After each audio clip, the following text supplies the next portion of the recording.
अस्सलाम वालेकुम and a very good evening. Pakistan Tehreek Insaf के हवाले से अक्सर बेशतर प्रोग्राम का आगाज़ करते हैं क्योंकि ख़बरें जितनी भी हैं उनके गिर्द ख़ास तौर पर पाकिस्तान तहरीक इंसाफ फोकस रहता है। लेकिन इस वक्त देखने में यह आ रहा है कि शायद एक मरतबा फिर PTI के लिए हालात संगीन होने जा रहे हैं। एक तरफ उनके मरकज़ी सेक्रेटरी इत्तलात रऊफ़ हसन साहब के साथ जो सलूक किया गया और उनकी गिरफ्तारी, और उसके बाद अब ये कहा जा रहा है कि बुनियादी तौर पर वही वो कोर मेंबर थे जो डिजिटल मीडिया को हेड कर रहे थे और उन्हीं की ज़ेरे निगरानी ये सब कुछ किया गया, जिसका इल्ज़ाम पाकिस्तान तहरीक इंसाफ के कंधों पर डाला जा रहा है। अब देखना ये होगा कि आया इसकी हकीकत क्या है। लेकिन बज़ाहिर जिस तरीके से हुकूमत बारहा इस चीज़ का इयादा करती हुई नज़र आ रही है प्रेस कॉन्फ्रेंसेज में कि बिला आखिर पाकिस्तान तहरीक इंसाफ के ऊपर बैन लगाना हतमी फ़ैसला हो सकता है। अगर ऐसा होता है तो सियासी और जमहूरी तौर पर एक गलत इक़दाम होगा, अगर तो वो इल्ज़ामात साबित नहीं कर सकी है हुकूमत जो कि वो आयद कर रही है।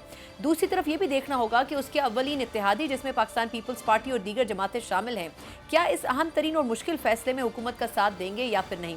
दूसरी तरफ हम ये देख रहे हैं कि 9 मई के हवाले से खान साहब का 2 रोज़ पहले का बयान आज भी ज़ेरे गर्दिश रहा, जिसमें ख़ास तौर पर ये बात की गई कि उन्होंने पुरअमन एहतजाज की कॉल दी थी। इसके ऊपर भी प्रोग्राम में बात करेंगे कि क्या वाकई उनकी इस कॉल और इस पैगाम को गलत अंदाज में लिया गया या गलत अंदाज में इस्तेमाल किया गया। यकीनन पाकिस्तान तहरीक इंसाफ के लिए ऐसे मसाइल हैं जो कि रोज़ाना की बुनियाद के ऊपर फेस ज़रूर करने पड़े हैं, लेकिन अभी भी आइनी और कानूनी तौर पर अदालतों के दरवाजे खुले हैं।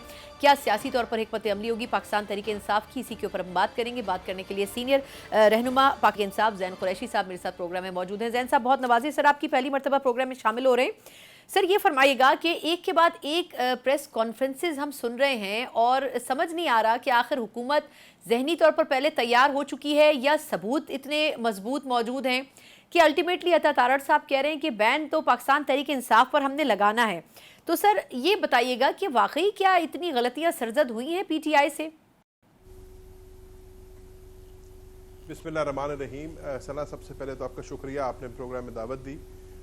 जहाँ तक तो हुकूमत की हिकमत अमली की बात है तो आपने ये देखा कि जैसे हुकूमत अक्सर उजलत में फ़ैसले करती है।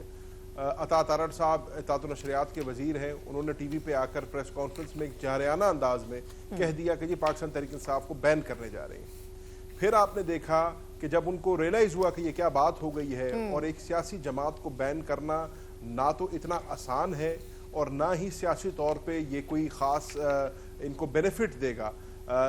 पाकिस्तान के अंदर से भी रद्द अमल आया, इंटरनेशनल कम्युनिटी से भी रद्द अमल आया, आवाम से भी रद्द अमल आया, इनकी अपनी जमात में लोगों ने, सीनियर कायदीन ने कहा कि ये ठीक नहीं होगा। तो आपने देखा इन्होंने बैक ट्रैक किया। राना सनाउल्लाह साहब ने स्टेटमेंट दी, पीपल्स पार्टी ने डिसोन कर दिया। राजा परवेज अशरफ साहब ने, माजरत आपकी बात काट रही, उन्होंने कहा किसी पार्टी को आप इस तरह बैन नहीं कर सकते। पीपल्स पार्टी ने डिसोन किया, जमात इस्लामी ने इसके ऊपर इसको गलत कहा, दीगर जमातों ने इसको गलत कहा, इनके अपने इत्तेहादियों ने इसको गलत कहा। फिर आपने देखा कि इसहाक डार साहब की स्टेटमेंट आई और डार साहब का कहना था कि अभी हतमी फैसला इस पर नहीं हुआ, हम देखेंगे।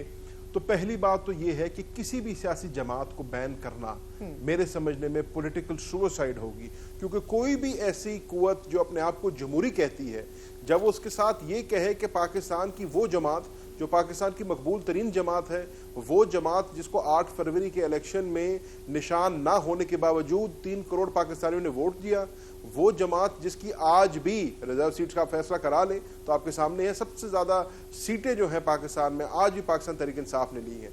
तो वो क़यादत और वो जमात जो पाकिस्तान के दिलों में बसती है, जिसका आपने अभी अपने इंट्रो में कहा कि हर खबर जो है वो गर्दिश करती है तहरीक इंसाफ कहती है। तहरीक इंसाफ के कायद का नाम TV पे नहीं ले सकते, लेकिन खबर सारी उन्हीं से जाके जुड़ती है। तो उस जमात को बैन करना मेरे समझने में हिमाकत होगी और पॉलिटिकल सुसाइड होगी। ठीक, अच्छा सर ये फरमाइएगा कि अभी बज़ाहिर तो पाकिस्तान तहरीक इंसाफ ने बड़ा खुलकर ये कह दिया है कि अगर इस किस्म का कोई कदम उठाया गया तो यकीनन उसके संगीन नताइज होंगे, पार्टी को बैन नहीं करने देंगे। लेकिन अब जिस तरह आर्टिकल 6 लगाने की बात कर रहे हैं और आपकी बुनियादी लीडरशिप के ऊपर लगाने की बात कर रहे हैं, एक तो ये कि इस हवाले से फिर पाकिस्तान तहरीक इंसाफ ने क्या तैयारी की है। दूसरा सर, रऊफ़ हसन साहब के साथ इस वक्त जो तहकीकात हो रही हैं, बज़ाहिर तो नहीं लगता कि वो डिजिटल मीडिया को उस तरीके से हेड करते होंगे, लेकिन अगर आप ज़्यादा हमें बता सकें तो मुनासिब होगा कि क्या वाकई वो, क्योंकि वो तो बुनियादी तौर पर सेक्रेटरी इत्तलात थे, क्या डिजिटल मीडिया का सेक्शन भी उन्हीं के ज़ेर असर था? अच्छा सना, अब आपने दो इसमें सवाल आ गए। बिल्कुल। पहली बात तो आपने की आर्टिकल 6 की। आर्टिकल 6 अगर आप हमारे कायदीन, 3 कायदीन का नाम उसमें आ रहा है और अगर उन कायदीन के सामने लगाते हैं तो उनके ऊपर लगाते हैं और हमें कोर्ट में पेश करते हैं, जाहिर आपको कोर्ट ऑफ लॉ प्रूव करना होगा। हमने इस मुल्क में पहले भी देखा आर्टिकल 6 की कार्रवाइयां हुई हैं लेकिन कुछ प्रूव नहीं हो पाया। हम इंशाल्लाह पूरी कानूनी चाराजोई करेंगे और हम अपना दिफा पूरे डट के करेंगे। मैं कल भी ये कहता था, मैं आज भी ये कहता हूँ और मैं आइंदा भी हमेशा कहूँगा कि पाकिस्तान तहरीक इंसाफ की क़यादत जो है मुहिब्बे वतन है, पाकिस्तान से प्यार करने वाली है, पाकिस्तान का दिफा करने वाली है और हम आखिरी दम तक पाकिस्तान का भी दिफा करेंगे और अपने हकूक का भी दिफा करेंगे। अब आप जो दूसरी बात कर रही हैं वो आप बात कर रही हैं रऊफ हसन साहब की। देखिए, रऊफ हसन साहब को सेंट्रल सेक्रेटेरिएट से जो उठाया गया, रऊफ हसन साहब 70 साल उनकी उम्र है, कैंसर के वो सर्वाइवर हैं, अल्लाह ताला ने उनको दूसरी जिंदगी दी है और वो एक जो आप कहते हैं ना कि हमारी पार्टी के सेंट्रल इंफॉर्मेशन सेक्रेटरी थे। इसमें दो चीजें हैं। पहली चीज तो इसकी जितनी मजम्मत की जाए वो कम है।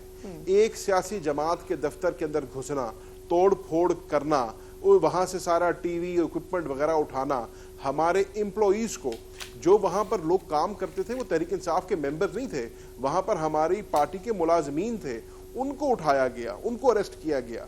खवातीन को अरेस्ट किया गया, वो खवातीन जो अपनी कागजात नामजदगी जमा करानी थी रिजर्व सीट्स के लिए, सितारा मार्केट थाने में उनको रखा गया। तो इसकी भी मजम्मत होनी चाहिए। लेकिन उसके बाद रऊफ हसन साहब के अगर रोल पे आप आ जाएं तो रऊफ हसन साहब का रोल एज इंफॉर्मेशन सेक्रेटरी है, वो कोई डिजिटल मीडिया के हेड नहीं है। और दूसरी मैं बात यहाँ पे अगर आप इजाजत दे तो करता चलूं कि डीजी आईएसपीआर साहब प्रेस कॉन्फ्रेंस करते हैं। डीजी आईएसपीआर साहब जो हैं एक नई टर्म इजाद करते हैं डिजिटल टेररिज्म की, कि जो सोशल मीडिया जो है वो डिजिटल टेररिज्म के लिए यूज हो रहा है। सना, डिजिटल सोशल मीडिया जो है आपको समझना होगा वो क्या है। वो अंग्रेजी में कहते हैं it's a new beast, they have to understand what social media is. Social media एक ऐसा प्लेटफॉर्म है जो हर आम शहरी को आवाज देता है, अपनी राय का इजहार करने का हक देता है। वो मईशत पे करे, वो सियासत पे करे, वो समाजी किसी चीज पे करे, तो ये आवाम की आवाज है, ये पब्लिक की आवाज है। इसको आप या मैं कंट्रोल नहीं कर सकते। ये कह देना कि जी पाकिस्तान तहरीक इंसाफ के ट्रोल्स हैं जो ट्रोलिंग करते हैं, नहीं मेरे भाई, ये ट्रोल नहीं है। आज आपकी जो मकबूलियत आवाम में है वो आपके सामने है, नजर आ रहा है हुकूमत की क्या मकबूलियत है। हुकूमत का मसला क्या है? हुकूमत का मसला ये है हुकूमत तनकीद बर्दाश्त नहीं कर सकती। लेकिन हुकूमत की जो है कतई कलामी की माजरत है। जी सर, कतई कलामी की माजरत चाहूंगी, लेकिन मुझे इसमें एक ज़िमनी सवाल की इजाजत है। एक तो ये कि रऊफ हसन साहब के बारे में ये कहा जा रहा है कि वो मुल्क दुश्मन अनासिर के साथ राब्ते में थे। अब आई डोंट नो कि इस हवाले से वो प्रूफ भी शायद यकीनन हुकूमत के पास होंगे जो वो देंगे, इतना बड़ा संगीन इल्ज़ाम लगाना। दूसरा सर, वज़ीर आज़म लेवल की शख्सियत अगर ये कह रही है कि पीटीआई की ऑफिशियल वेबसाइट से पाक फ़ौज के ख़िलाफ़ बात की जा रही है, तो आप ये इसमें फरमाइएगा कि इतने संगीन इल्ज़ामात के बाद तो बड़ा मुश्किल हो जाएगा, अगर उनके पास स्ट्रॉन्ग एविडेंस नहीं है तो फिर तो ये चीज़ बड़ी रोल बैक करेगी उनके खिलाफ। जी मैं अर्ज करूं, सवाल ही नहीं पैदा होता इसका। पहली बात, इल्जाम लगाना बड़ा आसान है, लेकिन उस इल्जाम को आपको कोर्ट ऑफ लॉ में प्रूव साबित करना पड़ेगा। बिल्कुल। इल्जाम तो हम पे भी ये लगा कि इल्जाम तो हम पे भी ये लगा कि जी पाकिस्तान की फॉरेन पॉलिसी को नुकसान पहुंचा दिया, पाकिस्तान की बायलैटरल रिलेशनशिप को नुकसान पहुंचा दिया, साइफर केस से जो है नाकाबिले तलाफी नुकसान हो गया। लेकिन जब वो चीज कोर्ट में आई, 3 माह की उसके ऊपर एक तवील बहस हुई, सारे शवाहिद कोर्ट के आगे रखे गए, क्या पता चला? इमरान खान साहब और शाह महमूद कुरैशी साहब को बाइज्जत तरीके से बरी किया गया उस केस के अंदर। ये पता चला कि ऐसी कोई बात नहीं हुई थी। तो इल्जाम लगाना बड़ा आसान है, लेकिन ये कहना कि रऊफ हसन साहब का ताल्लुक किसी ऐसी आउटफिट से है या ऐसी ऑर्गेनाइजेशन से है या ऐसे ग्रुप से है जो पाकिस्तान के को नुकसान पहुंचाना चाहता है, इसका सवाल ही पैदा नहीं होता। और मैं चैलेंज करता हूँ हुकूमत को कि अगर इनके पास ऐसा कोई सबूत है तो सामने लेके आए। पाकिस्तान तहरीक इंसाफ ने हमेशा अपना मौक़िफ़ ये रखा है कि पाकिस्तान कम्स फर्स्ट। पाकिस्तान की वकार की खातिर, पाकिस्तान की अजमत की खातिर, पाकिस्तान के इंटरेस्ट को प्रोटेक्ट करने की खातिर पाकिस्तान तहरीक इंसाफ, इमरान खान और हमारी क़यादत ने हर आखिरी हर हद तक गए हैं और इंशाल्लाह जाएंगे। कभी भी ऐसा कोई हम कदम नहीं उठाएंगे कभी भी जो पाकिस्तान के इंटरेस्ट के खिलाफ हो। ठीक। اچھا سر، اب یہ ایک بڑی دلچسپ بات ہے کہ ایک طرف حکومت پارٹی کو بین کرنے کی بات کر رہی ہے، دوسری طرف خواجہ آصف صاحب جیسی سینئر سیاستدان یہ بات کر رہے ہیں کہ اگر بانی چیئرمین معافی مانگ کر سیاسی دھارے کا حصہ بنتے ہیں تو ان کو یا حکومت کو کوئی اعتراض نہیں ہوگا. یعنی ایک طرف وہ چاہتے ہیں کہ آپ مذاکرات کی طرف آئیں، قومی دھارے میں واپس آئیں، اور دوسری طرف وہ پارٹی کے اوپر دباؤ بھی برقرار رکھے ہوئے ہیں. تو ان کی اس خواہش کو یا اس بات کو انٹرٹین کرنا چاہے گی پی ٹی آئی؟ دیکھیں، میں نے تو پہلے دن سے کہا کہ حکومت کے کال آف فیل میں فرق ہے. حکومت کہتی کچھ ہے، کرتی کچھ اور ہے. وزیر اعظم صاحب فلور آف دا ہاؤس پر آ کر کہتے ہیں میں مفاہمت کی سیاست چاہتا ہوں، میں ہاتھ آگے بڑھانا چاہتا ہوں. چل کر آیا، آپ نے دیکھا اسد کیسر صاحب کے ساتھ، میرے ساتھ، عمر ایوب صاحب کے ساتھ، بیرسٹر گوہر کے ساتھ، علی محمد خان صاحب کے ساتھ ہاتھ ملایا، بڑی اس کے اوپر واویلا مچایا، ڈون نیوز کی فرنٹ پیج پہ خبر لگی. لیکن اس کے فوراً بعد کیا کیا؟ 9 مئی کے کیسز کے اندر ہمارے لیڈران کو جو ہے ناجائز اس کے اندر ان کو ڈالا گیا. آرٹیکل 6 لگانے کی بات ہو رہی ہے، پارٹی بین کرنے کی بات ہو رہی ہے، ہمارے ایم این ایز کو دن دہاڑے سٹنگ ممبرز آف پارلیمنٹ کو ابڈکٹ کیا جا رہا ہے ان کے گھروں سے. تو اس ماحول کے اندر کون سی مفاہمت ہو سکتی ہے؟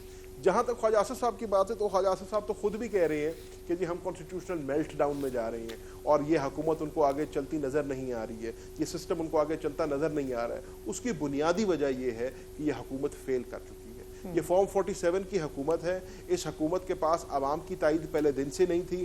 ان کو یہ 16 سیٹوں کی جماعت تھی جس کو ہمارے اوپر مسلط کیا گیا ہے، اور اب اس کی کلائی کھل رہی ہے اور یہ حکومت جو ہے منہ کے باہر گرنے والی ہے. بالکل ٹھیک.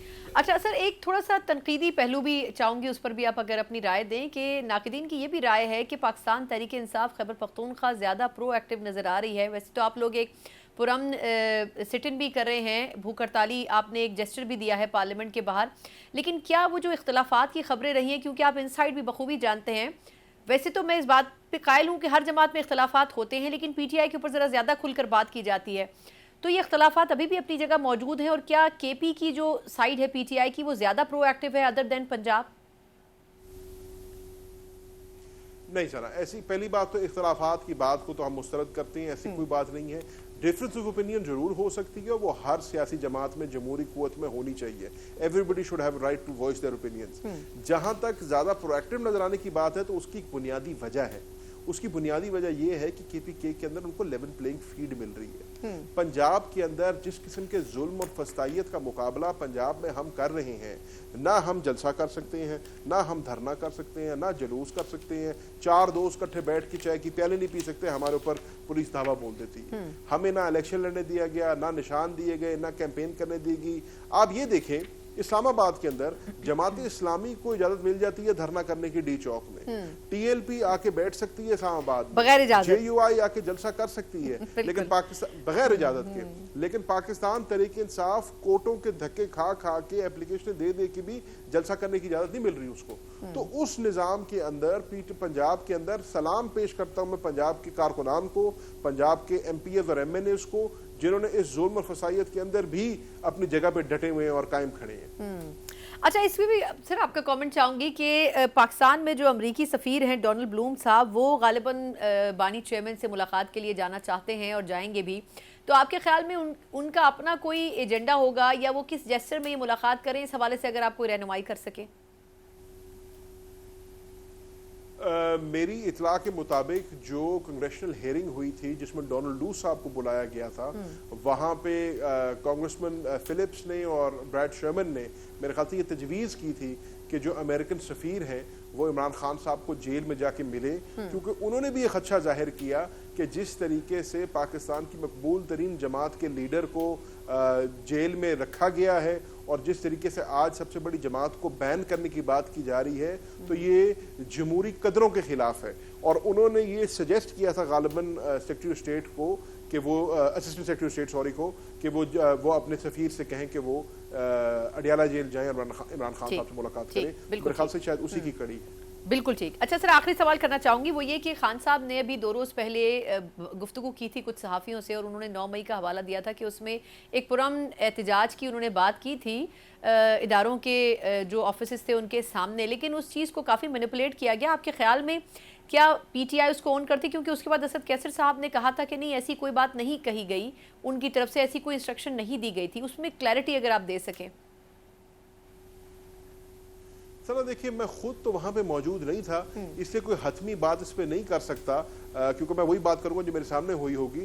लेकिन अली मोहम्मद खान साहब बड़े सीनियर रहनुमा हैं पाकिस्तान तहरीक इंसाफ के, और वो खुद मौजूद थे उस मीटिंग के अंदर। मैंने उनका बयान सुना है कि उन्होंने बाहर निकलकर पार्लियामेंट के बाहर कहा कि इमरान खान साहब ने ऐसी कोई बात नहीं की। तो क्योंकि मैं खुद वहां पे नहीं मौजूद था और इसके बरक्स मुझे कोई खबर नहीं मिली, तो I will have to differ to Ali Mohammad Khan sahab opinion as a senior member of the party, और उनका ये मानना था कि इमरान खान साहब ने उनकी मौजूदगी में ऐसी कोई बात नहीं की। ठीक, बिल्कुल दुरुस्त। बहुत बहुत शुक्रिया ज़ैन कुरैशी साहब सर आपके कीमती वक्त के लिए। पाकिस्तान साहब के सीनियर रहनुमा, यकीनन पार्टी के हवाले से जो कोर इशूज़ इस वक्त जिनका पार्टी सामना कर रही है, चाहे वो पार्टी का बैन हो, मुमकिन बैन हो, या फिर आर्टिकल 6 के हवाले से कार्रवाई हो मुमकिन तौर पे, जो कि कुछ लीडरान के खिलाफ हो सकती है, यकीनन संगीन मसाइल हैं। लेकिन उसमें एक और अहम मसला जो दरपेश है वो 9 मई के हवाले से इमरान खान साहब का वो बयान है जो कि 2 रोज़ पहले उन्होंने गुफ्तगू की सूरत में कुछ सहाफ़ियों को दिया। इसके ऊपर भी काफ़ी डिबेट हो रही है कि आया ये बयान किस टाइम पर दिया गया है, और क्या वाकई अगर ऐसा है तो फिर इसके क्या रिपरकशंस हो सकते हैं। इसके ऊपर एक ब्रेक के बाद कुछ मज़ीद बात भी करेंगे। ब्रेक के बाद एक बार फिर आपको खुशामदीद कहते हैं। यकीनन पाकिस्तान तहरीक इंसाफ से बड़ा डिटेल में हमने बात की कि वो किस तरीके से अपनी हिकमत अमली मुरतब कर रहे हैं, लेकिन कुछ ऐसे लोग भी हैं जो कि पाकिस्तान तहरीक इंसाफ का बज़ाहिर हिस्सा नज़र नहीं आते हैं, लेकिन फिर भी कौमी धारे में रहते हुए वो ये कोशिश कर रहे हैं कि पाकिस्तान तहरीक इंसाफ को कुछ मुफ्त मशवरे दें, और यकीनन वो मशवरे अगर गौर से सुन लिए जाएँ तो उसमें से कुछ मशवरे उनके काम भी आ सकते हैं। और ऐसी कुछ शख्सियात हैं जिनका माजी में ताल्लुक बड़ा दरीना रहा है पाकिस्तान तहरीक इंसाफ के साथ, लेकिन अब इस वक्त ऐसा लग रहा है कि शायद PTI जैसी जमात में उनके लिए इस वक्त तो जगह नहीं है, लेकिन जो नरम गोशा उनके लिए, उनके दिलों में पाकिस्तान तहरीक इंसाफ के लिए है, वो बड़े वाज़े तौर पर अभी नजर आता है। ऐसी एक शख्सियत फवाद चौधरी साहब की सूरत में अभी मौजूद है, जो कि बारहा चाहे रऊफ हसन साहब की गिरफ्तारी हो या फिर पाकिस्तान तहरीक इंसाफ के साथ किए जाने वाले सलूक हो, उसके ऊपर बार बार खुलकर गुफ्तगू कर रही है और मसाइब का भी सामना करती रही है, जेल भी जाते रहे हैं और उसके बाद केसेस को भी फेस करते रहे हैं। यकीनन इस वक्त भी वो पाकिस्तान तहरीक इंसाफ के हवाले से बड़े वोकल हैं, और उन्हीं से ज़रा बात कर लेते हैं कि पाकिस्तान तहरीक इंसाफ मुस्तक़बिल क्या हो सकता है। फवाद चौधरी साहब सर, बहुत शुक्रिया आपके कीमती वक्त के लिए। सर ये फरमाइएगा कि अगर मैं पहले तो एक सियासी कारकुन की हैसियत से भी आपसे बात करूं, इस वक्त जो हुकूमत और अपोजिशन का हाल है और जिन मसाइल का दोनों तरफ सामना करना पड़ा है, आपको लगता है कि कोई एक कसूरवार है? सियासी जमातों ने माजी से सबक नहीं सीखा अभी तक?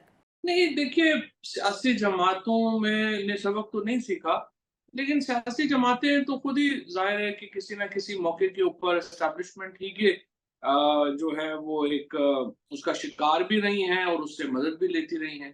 तो पाकिस्तान में एक पिछले 70-75 साल में एक माहौल रहा है, लेकिन अब चूंकि पाकिस्तान में एक हालात बदले हैं, एक बहुत बड़ी समाजी तब्दीली से पाकिस्तान गुजर रहा है, तो अब मुझे लगता है कि एक पॉलिटिकल डेवलपमेंट भी होगी और सियासी जमातें भी पॉलिटिकल एक इंस्टीट्यूशन बनेगी, और यही फिर एक पाकिस्तान में मुस्तहकम जमहूरियत के लिए एक बुनियाद होगी। अच्छा, लेकिन अब फवाद साहब आपका आज भी स्टेटमेंट टेलीविजन पे चलता रहा सारा दिन, जिसमें आपने खास तौर पर पाकिस्तान तहरीक इंसाफ के हवाले से जो रऊफ हसन साहब को गिरफ्तार किया गया उसको आपने कंडेम भी किया और आपने कहा कि उनको रिहा करना चाहिए। लेकिन आपके ख्याल में हुकूमत इस वक्त जानबूझकर ऐसे हालात पैदा कर रही है जो कि पाकिस्तान तहरीक इंसाफ के लिए मसाइल बन रहे हैं? क्योंकि हुकूमत की तरफ से जो मरियम औरंगज़ेब साहिबा की प्रेस कॉन्फ्रेंस है, अता तारड़ साहब की है, सबकी बातों से ये लगता है कि हुकूमत के पास तो शायद बड़े मजबूत सबूत मौजूद हैं PTI के खिलाफ, जो डिजिटल मीडिया उनका था और जो एलिगेशंस रऊफ साहब पर लगाई गई हैं। लेकिन सना, ये बातें तो वो 2 साल से ही कर रहे हैं, इसमें तो कोई तब्दीली नहीं आई है। देखिए ना, मसला ये है कि हुकूमत को कोई अपना ग्राउंड चाहिए होती है खड़ी होने के लिए, कोई बुनियाद चाहिए होती है। लिहाजा वो सिर्फ एक ही चीज को बार बार जो है वो उसका ढंडोरा पीटते हैं कि PTI को किसी तरीके से बाहर किया जाए इलेक्शन एरेना से या सियासी एरेना से। ठीक। क्योंकि अगर इमरान खान और तहरीक इंसाफ रहते हैं तो जाहिर है कि वो समझते हैं कि वो गैर महफूज हैं। मेरा ख्याल है कि उन्हें इस वक्त समझ नहीं आ रही कि उन्होंने आखिर अपनी सियासत की बुनियाद रखनी किस चीज पे है। आप ठीक। अवाम के फैसले को नहीं मानते, आप सुप्रीम कोर्ट के फैसले को नहीं मानते, आप आइन को नहीं मानते, तो मुझे आप बताइए, कोई बुनियाद तो चाहिए होती है ना किसी मुल्क को चलाने के लिए, कोई अपना कोई इमारत खड़ी करने के लिए, अब वो है ही नहीं। अच्छा, लेकिन फवाद साहब एक मसला ये भी दरपेश है ना कि अब शायद हालात उस तरफ जा रहे हैं कि पाकिस्तान तहरीक इंसाफ पर बैन लगने के आसार नमूदार हो रहे हैं। आर्टिकल 6 का भी बार बार हवाला दे रहे हैं। वैसे ये बड़ा कंट्रोवर्शियल आर्टिकल है और अभी तक इसके ऊपर हर जमात बात करती रही है, लेकिन आपके ख्याल में क्या वाकई पाकिस्तान तहरीक इंसाफ जैसी जमात के ऊपर, एक तो ये कि उनके रहनुमाओं पर आर्टिकल 6 लगाना और फिर पूरी जमात को बैन कर देना, क्या ये मुमकिन हो सकेगा? देखिए ना, दो इसके पहली बात तो ये है کہ तहरीक इंसाफ को पाबंदी आयद करना। अब आप देखो सना, इतना अरसे से आप पॉलिटिक्स कवर कर रही हैं, अब आप मुझे बताइए कि ये जो पिछला इलेक्शन हुआ है, क्या इसमें तहरीक इंसाफ ने बतौर जमात उसको हिस्सा लेने दिया गया? Answer is no. वहां पे मुख्तलिफ एमएनएस जो बने हैं, एमपीएस जो बने हैं, वो तो इंडिपेंडेंट इलेक्ट हो गए हैं। वो तहरीक इंसाफ से तो नहीं इलेक्ट हुए। इमरान खान क्या तहरीक इंसाफ के चेयरमैन है? Answer is no. वो किसी ओहदे के ऊपर है? Answer is no. तो मुझे बताइए ना, इमरान खान की सेहत पे क्या असर पड़ेगा? क्योंकि वोट तहरीक इंसाफ के साथ नहीं जुड़ा हुआ, वोट तो इमरान खान के साथ जुड़ा हुआ है। यानी आप आप कह रहे हैं तहरीक कि अगर इंसाफ पे किसी, पाबंदी माजरत लगा आपकी दें। बात काट रही हूँ, यानी अगर किसी और जमात के नाम से भी पीटीआई वापस कम बैक करेगी तो इससे कोई फर्क नहीं पड़ेगा वोटर पे? तो वो आप खुद ही देख रहे हैं ना, अगर आज इमरान खान आईपीपी के सदर हो जाए तो आईपीपी जो है वो सबसे बड़ी पार्टी बन जाएगी, क्योंकि वोट तो इमरान खान के साथ जुड़ा हुआ है ना। दूसरा देखिए, जो आर्टिकल 6 वाला मामला है वो भी आप लगा दें। वो आप लगाएंगे तो आप इमरान खान का एक बड़ा मुतालबा पूरा कर रहे होंगे, जो बार बार वो कह रहे हैं कि साइफर की तहकीकात होनी चाहिए। जब जाहिर है कि आप उस रेजोल्यूशन, उस रूलिंग की मेरिट्स के ऊपर जाएंगे तो फिर आपको वो खोलना पड़ेगा, और वो खोलेंगे तो वो आप फिर आप नहीं खोलना चाहते। तो ये देखिए ना, इसमें बड़ी ज्यादा एक हुकूमत को भी और एस्टैब्लिशमेंट की भी इसमें काफी प्राइस है टू पे, अगर वो ये फैसले करते हैं। अच्छा, लेकिन फवाद साहब, दो कमेंट्स मैं चाहूँगी आपके, दो स्टेटमेंट्स के ऊपर। नदीम अफजल चंद साहब ये कह रहे हैं कि पाकिस्तान पीपल्स पार्टी अगर ना होती तो 2-3 साल पहले ही पीटीआई के ऊपर पाबंदी लग जाती। अब ये भी बड़ी अजीब सी बात है कि 3 साल पहले तो खुद पीटीआई की हुकूमत रही थी आखिरी दिनों में, लेकिन वो कह रहे हैं कि अगर पीपल्स पार्टी ना होती तो हालात शायद इससे भी बुरे बहुत पहले हो जाते पीटीआई के लिए। दूसरा ये फरमाएगा कि ख्वाजा आसिफ साहब बार बार ऐसे स्टेटमेंट्स दे रहे हैं जिससे लगता यह है कि ये हुकूमत ज़्यादा अरसा नहीं चलेगी। अभी रिसेंटली उन्होंने कहा है कि अगर खान साहब माफ़ी मांग लें और सियासी धारे का हिस्सा बन जाए तो हमें कोई एतराज़ नहीं हो सकता है। आपके ख्याल में क्या नून लीग को भी अब ये महसूस हो गया है कि उनकी हुकूमत ज़्यादा अरसा नहीं चलनी? देखिए, जो लगता मुझे यूं है कि देखिए ना, ये हुकूमत चार बड़े प्रेमिसेस के ऊपर खड़ी हुई थी। पहला प्रेमिसेस ये था कि इमरान खान जेल में 30 दिन नहीं निकाल सकते, वो गलत साबित हो गया। दूसरा था कि ये पार्टी खत्म हो जाएगी, वो 8 फरवरी को वो खत्म हो गया। तीसरा ये था कि अरब मुल्क जो हैं वो इतने खिलाफ है इमरान खान के कि यहाँ डॉलरों के ढेर लग जाएंगे, वो भी प्रेमिसेस खत्म हो गया। फिर चौथा ये था कि वेस्ट जो है वो इमरान खान के बहुत खिलाफ है, ये तो 100 अरब डॉलर तक हमारी एक्सपोर्ट पहुंच जाएगी। वो उल्टा वेस्ट का प्रेशर जो है अब आना शुरू हो गया है इमरान खान के लिए। और अब ये सारी हुकूमत सिर्फ इस मिथ के ऊपर खड़ी है कि जितने भी बुरे हालात हो जाएं लोग बाहर नहीं निकलने। अब मैं ये समझता हूँ ये भी एक अहमकाना बात है।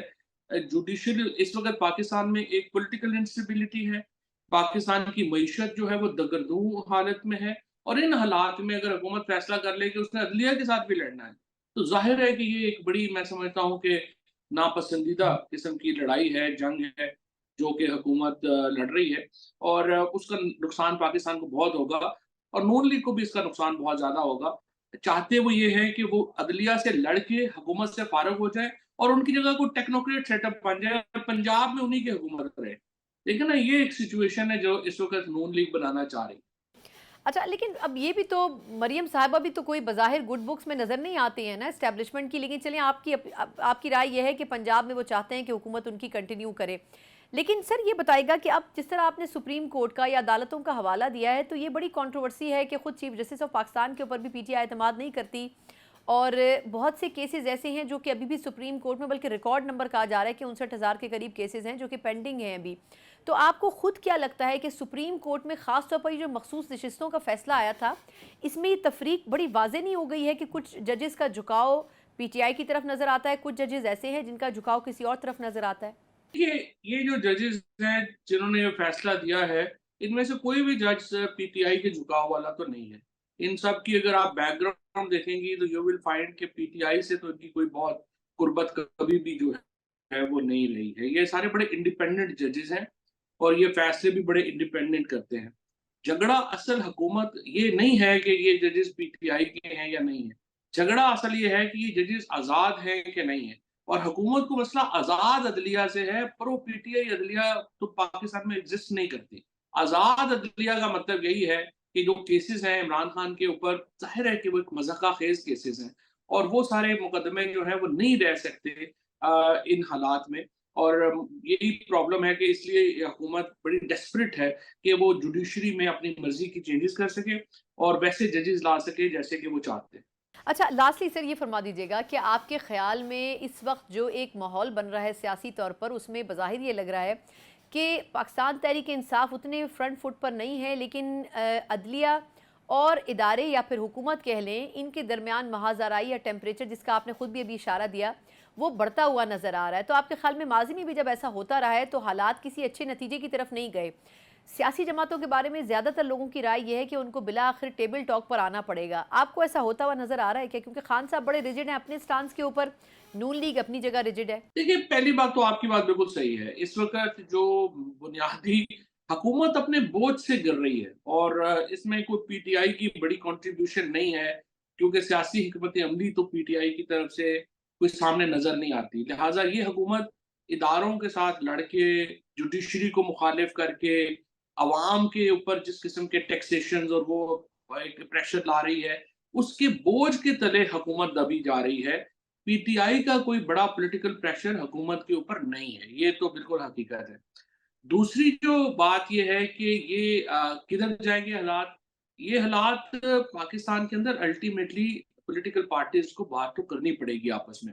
اس وقت ایک ماحول نہیں ہے، ادروائز یہ حکومت اپنے بوجھ کے تلے ہی چلی جائے گی، اور اگلے 3-4 مہینوں میں آپ کو نظر آنا شروع ہوگا کہ یہ سسٹم نہیں چل سکتا۔ ٹھیک۔ اچھا فواد صاحب، آخر میں چلتے چلتے میں آپ سے ضرور پوچھنا چاہوں گی، کیونکہ ذاتی طور پر میں نے خود آپ کو بڑا ووکل دیکھا ہے جب آپ وفاقی وزیر بھی رہے، سیاسی طور پر بھی بڑے آپ بھرپور ایکٹیو رہے، یقیناً لوگ آپ کو آئیڈیلائز کرتے تھے ایز اے وزیر اطلاعات۔ سر ابھی اس سٹیج کے اوپر تو پاکستان تحریک انصاف میں بھی آپ شامل نہیں ہیں، اور جماعت بھی ظاہر سی بات ہے اس طرح آپ کو اون نہیں کرتی ہے، لیکن آپ کا اپنے طور پر کیا ڈیسیجن ہے کہ سیاسی طور پر ایز این پولیٹیکل اینالسٹ آپ بات کرتے رہیں گے کھل کر، یا آپ واقعی چاہتے ہیں کہ آپ اس جماعت میں واپس جائیں؟ مطلب سیاسی طور پر آپ کیا دیکھ رہے ہیں؟ کیونکہ لوگ بھی یہ چاہتے ہیں کہ آپ اگر واپس آئیں تو یقیناً اس کے لیے آپ کسی نہ کسی جماعت کا انتخاب تو کریں گے۔ نہیں، ہم تو تحریک انصاف ہی کا حصہ تھے اور ہیں اور رہیں گے۔ اس کی وجہ یہ ہے کہ تحریک کیونکہ آپ نے انصاف، پریس کانفرنس نہیں کی تھی۔ جی ہاں میں نے نہیں کیا، اور دوسری بات یہ ہے کہ کیونکہ تحریک انصاف کا، اور اگر میں نے چھوڑنا ہوتا تو میں پھر آئی پی پی میں اس وقت چلا جاتا، اور آج جو ہے مجھے شاید فارم 47 کی بھی ضرورت نہ ہوتی، اور میں ایم این اے بن کے دوبارہ وزیر بن جاتا۔ تو ہم نے جو ساری قربانیاں دی، 6-7 مہینے جیل بھی کاٹی، جو بہیمانہ تشدد سہا، جو سارے جاتیاں ہوئیں، وہ سارے اسی لیے تو ہم نے کیے ہیں کہ ہم اس تحریک انصاف کے ساتھ کھڑے ہوں۔ اور اس وقت پاکستان کی عوام کی نمائندہ جماعت صرف تحریک انصاف اور عمران خان ہے۔ سو عمران ٹھیک۔ خان وہ لیڈر ہے جو عوام کے مفاد کی جنگ لڑ رہا ہے، اس لیے اس کو مضبوط کرنا ضروری ہے۔ بہت بہت شکریہ، فواد چودھری صاحب ہمارے ساتھ موجود تھے۔ یقیناً چاہے لیگل حوالے سے ہو یا سیاسی حوالے سے ہو، بہت سے مسائل کے حوالے سے کھل کر بات کی ہے فواد چودھری صاحب نے، لیکن اب دیکھنا یہ ہوگا کہ آیا وہ انٹرٹین ہوتے ہیں ایشوز یا پھر نہیں ہوتے۔ ایک مختصر وقفہ اور اس کے بعد خان صاحب کا بیان، جس کے اوپر پچھلے 2 روز سے بات کی جا رہی ہے کہ آیا واقعی 9 مئی کے حوالے سے جو سٹیٹمنٹ انہوں نے پرامن احتجاج کا دیا تھا وہ واقعی دیا بھی گیا یا پھر نہیں دیا گیا؟ اس کے کچھ عینی شاہدین ہیں، ان سے بات کریں گے ایک بریک کے بعد۔ بریک کے بعد ایک بار پھر آپ کو خوش آمدید کہتے ہیں۔ جیسے پروگرام کے پہلے حصے میں ہم نے ڈیٹیل میں بات کی تھی کہ عمران خان صاحب نے 2 روز پہلے جو گفتگو کی تھی جیل میں بیٹھے ہوئے کہ 9 مئی کے حوالے سے انہوں نے پرامن احتجاج کی بات کی تھی اور کال دینے کا کہا بھی تھا، لیکن ابھی تک یہ لگتا ہے کہ پارٹی اس اسٹیٹمنٹ کو ڈس اون کرتی ہے، جس طریقے سے اسد کیسر صاحب بھی ڈینائی کر چکے ہیں، اور پروگرام کے پہلے حصے میں بھی آپ نے دیکھا کہ کوئی مصدقہ اطلاعات نہیں تھی جو ہمارے مہمان تھے زین قریشی صاحب ان کے پاس، لیکن بظاہر یہ لگتا ہے کہ کچھ چیزیں حقیقت کی بنیاد پہ ہیں، کیونکہ جن صحافیوں سے انہوں نے گفتگو کی تھی یقیناً ان صحافیوں نے اس چیز کو کوٹ بھی کیا ہے، اور جس حوالے سے اور جس پیرائے میں گفتگو کی گئی تھی اس کو بھی کوٹ کیا ہے، تو لگتا یہ ہے کہ ایک ایسا سٹیٹمنٹ ہے جو کہ آنے والے دنوں میں بانی چیئرمین پی ٹی آئی کے حوالے سے کچھ مسائل بھی کھڑے کر سکتا ہے۔ اسی کے اوپر ذرا ڈیٹیل میں بات کریں گے اس سیگمنٹ میں، اور سے بات کرنے کے لیے جو صحافی موجود ہیں، خاص طور پر جس وقت خان صاحب یہ گفتگو کر رہے تھے اس وقت وہاں موجود تھے، اس کے گواہ بھی ہیں، کیا گفتگو کی انہوں نے، کس پیرائے میں کی، اور آیا ان کا مقصد کیا تھا، اور کیا وہ اپنے اس سٹیٹمنٹ کے اوپر کھڑے رہے یا پھر نہیں، یہ ایک بڑا سوال ہے جو کہ ان سے جاننے کی کوشش کریں گے۔ میرے ساتھ 2 سینئر صحافی موجود ہیں، شبیر ڈار صاحب اور اس کے علاوہ عثمان مغل صاحب جو کہ پبلک نیوز سے تعلق رکھتے ہیں۔ دونوں مہمانوں کا بہت شکریہ۔ شبیر، پہلے آپ سے جاننا چاہوں گی، آپ دونوں ہی وہاں موجود تھے اور بھی بہت سے جرنلسٹ موجود تھے جو کور کر رہے تھے، ایگزیکٹلی خان صاحب کس کانٹیکسٹ میں یہ بات کر رہے تھے، اور دوسری بات یہ کہ کیا ان کو خود نہیں پتا تھا کہ وہ جو سٹیٹمنٹ دے رہے ہیں وہ بعد میں ان کے گلے بھی پڑ سکتا ہے؟ دیکھیں، ہم کوئی ایک سال سے اڈیالہ جیل کو کور کریں، اور جتنے بھی وہاں پہ ٹرائل ہوئے ہیں ان کو نہ صرف ہم نے کور کیے ہیں بلکہ ابھی بھی جو کیسز آن ٹرائل ہیں ان کو بھی ہم کور کر رہے ہیں، لیکن گزشتہ 1 سال کے قریب اس دوران عمران خان نے کوئی ایسی سٹیٹمنٹ نہیں دی ہے۔ انہوں نے جب بھی 9 مئی کے اوپر بات کی تو انہوں نے کہا کہ یہ میرے خلاف سازش تھی، یہ فالس فلیگ آپریشن تھا، اور یہ ہمارے اوپر جھوٹے الزامات ہیں. جو وائلنس کیا گیا ہے ان لوگوں کو نکال کے سامنے لایا جائے اور سی سی ٹی وی فوٹیجز جو چوری کی گئی ہیں مختلف مقامات سے ان کو سامنے لایا جائے. ہمارے اوپر یہ جھوٹا پروپیگنڈا کیا جا رہا ہے, یہ ایک سوچے سمجھے منصوبے کے تحت کیا جا رہا ہے. لیکن دو روز قبل جو انہوں نے یہ کنفیشن کیا ہے, جو ایڈمیشن کیا ہے کہ جو 9 مئی سے پہلے انہوں نے کال دی تھی جی ایچ کیو کے سامنے احتجاج کی, یہ پہلی دفعہ انہوں نے یہ بات کی ہے. گزشتہ 14 ماہ کے دوران انہوں نے کبھی یہ بات نہیں کی ہے. ایک بات. دوسری بات یہ کہ جو کانٹیکسٹ تھا اس بات کا, وہ یہ کہہ رہے تھے کہ اب میرے جو خلاف 9 مئی کے کیسز ہیں حکومت مجھے ملٹری کورٹس میں لے جانا چاہتی ہے اور میرے خلاف ملٹری ٹرائل کرنا چاہتی ہے. اسی کانٹیکسٹ میں انہوں نے کہا کہ گزشتہ سال 14 مارچ کو میرے گھر پر زمان پارک میں پولیس اور رینجرز نے حملہ کیا, وہاں توڑ پھوڑ کی, اور اس وقت میں نے اور میرے وکلاء نے وہاں پر یقین دہانی کرائی تھی کہ جتنے بھی ہمارے کیسز ہیں یا جو بھی ہمارے مقدمات ہیں ہم نہ صرف اس میں شامل تفتیش ہوں گے بلکہ اگر گرفتاری کی ضرورت ہے تو ہم گرفتاری بھی دیں گے. انہوں نے کہا کہ لیکن ہماری بات نہیں سنی گئی. اس کے بعد 18 مارچ کو میں اسلام آباد آیا جوڈیشل کمپلیکس میں پیشی کے لیے. اس وقت بھی حملہ کیا گیا, پولیس نے شیلنگ کی, تشدد کیا گیا. اس کے بعد میں یہ سمجھ گیا تھا کہ مجھے گرفتار کیا جائے گا. انہوں نے کہا کہ جب مجھے یہ اندازہ ہو گیا تو اس کے بعد میں نے پارٹی کی میٹنگ بلائی اور میں نے پارٹی کو یہ ہدایت دی کہ اگر مجھے گرفتار کیا جاتا ہے تو آپ نے جی ایچ کیو کے سامنے پرامن احتجاجی مظاہرہ کرنا ہے. یہ انہوں نے باقاعدہ ایک نہیں 3 مرتبہ یہ بات کی ہے. اچھا, اس دوران ان کے پارٹی رہنما بابر اعوان, چونکہ وہ وکیل ہیں, سینئر قانون دان ہیں, وہ یہ بات سمجھ گئے کہ ان کو یہ اندازہ ہو گیا جو خان صاحب نے یہ اسٹیٹمنٹ دی ہے اس سے مشکلات پیدا ہوں گے. اچھا, میں ذرا اس پوائنٹ پہ عثمان کو شامل کروں گی. عثمان, یہ آپ کے خیال میں خان صاحب نے تو ایک یہ اسٹیٹمنٹ دے دیا, لیکن آپ جو اتنے عرصے سے, آپ بھی کئی ماہ سے اس ہیئرنگ میں جا رہے ہیں جو چل رہی ہے, خان صاحب بہت سارے اسٹیٹمنٹ ایسے دیتے تھے جس کو بعد میں پی ٹی آئی کے لیے اون کرنا بڑا مشکل ہو جاتا تھا. تو ایک تو یہ کہ کیا ماضی میں بھی آپ کو ایسا لگتا رہا ہے کہ خان صاحب بول دیتے تھے اور بعد میں ان کے وکلاء ان کو روکتے تھے کہ آپ اس طرح کا اسٹیٹمنٹ نہ دیں؟ اس وقت جب یہ بیان انہوں نے دیا اور پھر بابر اعوان صاحب کو جب انٹروین کرنا پڑا, تو آپ کے خیال میں وہ کنٹرول کر سکے تھے سچویشن, یا خان صاحب اس بات پر قائم تھے کہ یہ اسٹیٹمنٹ تو میں نے ہی دیا ہے اور میں قائم ہوں اس پر؟ دیکھیں, ہم تقریباً گزشتہ 11 ماہ سے اڈیالہ جیل کے جو کیسز ہیں وہ ہم کور کرتے ہوئے آ رہے ہیں. سائفر کیس ہو, توشہ خانہ ہو, دوران عدت نکاح کیس ہو, 190 ملین پاؤنڈ اسکینڈل ہو, ہم نے اس سے پہلے کبھی نہیں دیکھا کہ خان صاحب نے اس طرح جو ہے نا کسی چیز کا کوئی اعتراف وغیرہ کیا ہو. لیکن یہ چیزیں ہم نے اس سے پہلے بھی دیکھی ہیں کہ خان صاحب جب بھی کوئی بیان دیتے تھے تو وہ باہر جو ان کی موجودہ لیڈرشپ ہے اس کے لیے کافی زیادہ مشکلات ہوا کرتی تھی. وہ اپنی جانب سے تردیدی بیان جاری کرنا شروع کر دیتے تھے, جس طرح اس دفعہ خان صاحب کے بیان کے بعد ہوا. جہاں تک جی ایچ کیو کے سامنے پرامن احتجاج کی کال کا معاملہ ہے, اس کے اوپر ہم نے خان صاحب سے 3 مرتبہ پوچھا کہ خان صاحب آپ جو آج بیان دے رہے ہیں تو آپ اعتراف کر رہے ہیں اس بات کو کہ آپ نے جی ایچ کیو کے سامنے احتجاج کی کال دی ہے. خان صاحب نے کہا میں نے احتجاج کی کال ضرور دی ہے لیکن میں نے پرامن احتجاج کی کال دی ہے. جس طرح میرے ابھی ساتھی دوست جو ہیں شبیر ڈار صاحب, انہوں نے بتایا کہ ان کے قریب جو بابر اعوان موجود تھے, بابر اعوان سمجھ گئے کہ یہ ایک معاملہ جو ہے یہ کل ہائپ کریٹ ہوگی اس معاملے سے. انہوں نے اس کے اوپر عمران خان صاحب کو روک کر انہوں نے کہا جی میں اس کے اوپر وضاحت دینا چاہتا ہوں. تو خان صاحب نے ان کو روک دیا کیونکہ ہم نے انہیں یہ کہا خان صاحب موجود ہیں, بیان خان صاحب نے دیا تو اس میں مزید جو ہے نا وہ وضاحت خان صاحب نے, تو خان صاحب نے ان کو روک دیا. وہی ہوا کہ ان کے بیان کے بعد ان کی موجودہ لیڈرشپ جو ہے انہوں نے فوری طور پہ اس کے اوپر جو وہ تردید جاری کر دی کہ خان صاحب نے ایسا کوئی بیان نہیں دیا اور یہ وہ. حالانکہ میں نے 3 دفعہ خود اور میرے ساتھی دوستوں نے بھی خان صاحب سے یہ بات پوچھی, وہ اپنے موقف کے اوپر قائم رہے. ان کا یہ کہنا تھا کہ 14 مارچ کو ہم نے یقین دہانی کروائی ہمارے وکلاء نے کہ اگر ہماری گرفتاری مطلوب ہے تو میں گرفتاری دینے کے لیے تیار ہوں. 18 مارچ کو جوڈیشل کمپلیکس کے اوپر میں جب میری پیشی تھی اس وقت بھی میرے اوپر جو وہ تشدد کیا گیا, اس سے ایک تو ان کے جو اپنے واقعات تھے اس کا بھی ریفرنس انہوں نے دیا اور انہوں نے یہ کہا کہ جب مجھے یہ خدشہ تھا کہ میری ممکنہ طور پر گرفتاری ہو سکتی ہے تو میں نے اپنے پارٹی رہنماؤں کو یہ ہدایات دی ہیں کہ میری گرفتاری کی صورت میں آپ جی ایچ کیو کے سامنے پرامن احتجاج کر سکتے ہیں. یہ انہوں نے اس بات کو تسلیم کیا. اس کے بعد جب وہ تیسری مرتبہ ہمارے پاس ہے انہوں نے اس بات کو پھر ریپیٹ کیا. انہوں نے کہا جی میں نے احتجاج کی کال دی تھی لیکن پرامن احتجاج کی کال تھی. جن لوگوں نے ان کو یہ کہتے ہوئے سنا وہ لوگ بھی تو ایز اے وٹنس اس چیز پہ سٹینڈ کریں گے نا کہ خان صاحب نے گفتگو کی ہے. دیکھیں ان کو کرنا چاہیے، اخلاقی طور پہ بھی کرنا چاہیے، اور چونکہ میں نے بتایا کہ میں خود موجود تھا، ڈار صاحب موجود تھے، اور ہمارے علاوہ وہاں پر 7 مزید جو جرنلسٹ ہیں جو دیگر اداروں کو رپورٹ کرتے ہیں وہ خود وہاں پر موجود تھے، اور ان کی موجودگی میں خان صاحب نے یہ بات 1 مرتبہ نہیں 2 مرتبہ نہیں بلکہ 3 مرتبہ یہ دہرائی ہے۔ اب چونکہ ان کے وکلا کو پتہ چل گیا تھا کہ خان صاحب کا یہ بیان جو ہے یہ ہماری جو پوزیشن ہے اس وقت وہ کافی زیادہ کمزور کر سکتا ہے، تو خان صاحب کو انہوں نے بتایا ہوگا کہ آپ کو اس طرح کا بیان نہیں دینا چاہیے تو تھا، اسی لیکن لیے ہم وہ نے سے دیکھا- بیک آؤٹ کر گیا۔ اچھا بالکل آخری ایسے ہی کوئک کویسچن مجھے شبیر، وہ یہ کہ ابھی ملٹری کورٹس کا میں نے آپ کو حوالہ دیا تھا، آپ کے خیال میں جو 9 مئی کے کیسز ہیں وہ آپ کو لگ رہا ہے ایونچولی کہ ملٹری کورٹس کی طرف جائیں گے، اور خان صاحب جس طرح کوٹ کر رہے ہیں کہ مجھے بھی اس ٹرائل کا حصہ بنایا جا سکتا ہے، میرے کیسز بھی وہاں جا سکتے ہیں، تو آپ کو لگ رہا ہے کہ ہیئرنگز جو ہیں وہ اسی طرف جا رہی ہیں خاص طور پر 9 مئی کے حوالے سے؟ 9 مئی کے کیسز کی جو تفتیش کا جو مرحلہ ہے وہ اس وقت جاری ہے۔ اب یہ نہیں پتہ کہ خان صاحب کو جس طرح انہوں نے یہ خدشے کا اظہار کیا ہے کہ مجھے شاید ملٹری کورٹس کے حوالے کیا جائے گا، لیکن ابھی مجھے لگتا ہے کہ اس کی نوبت نہیں آنی، کیونکہ خان صاحب کے جو کیسز چل رہے ہیں وہ 190 ملین کا ہو یا پھر توشہ خانہ کا جو نیا ظاہر ہے اس میں بھی سزائیں ہونی ہیں، اس میں کافی ٹائم لگے گا۔